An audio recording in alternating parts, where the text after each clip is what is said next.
In today's video, I'm going to teach you how to change font on packing slip in Shopify.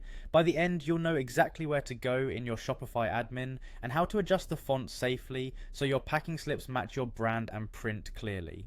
First, sign into your Shopify admin on a desktop browser for the best experience. Before you make any changes, a quick pro tip: open a blank note and be ready to paste the original template code there. That way, if you don't like the results, you can quickly restore what you had.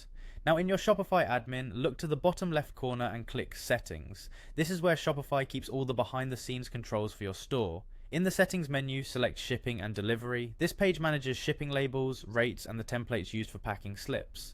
Scroll down until you reach the packing slips section. This area holds the template that defines how your packing slips look when printed. Click the option to edit the template. This opens the template editor, which is a simple code view that mixes HTML, liquid variables, and a small block of CSS for styling.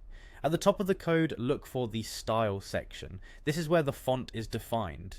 Inside that section, find the line that uses the font family property. You might see something like Helvetica, followed by a fallback such as Arial, and then a generic family like sans serif. That list tells the browser which fonts to try in order.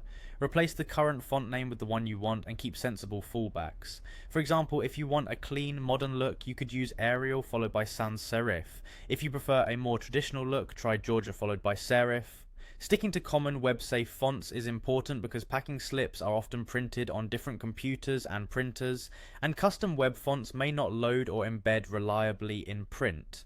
Aim for something highly readable at small sizes, and avoid decorative fonts that could make addresses or SKUs hard to scan.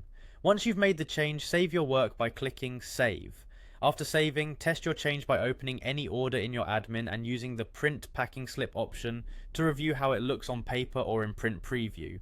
If spacing looks tight, consider slightly adjusting font size within the same style section, but remember to keep your edits minimal and readable. And if anything doesn't look right, you can return to the editor and revert to your saved backup or restore the default template.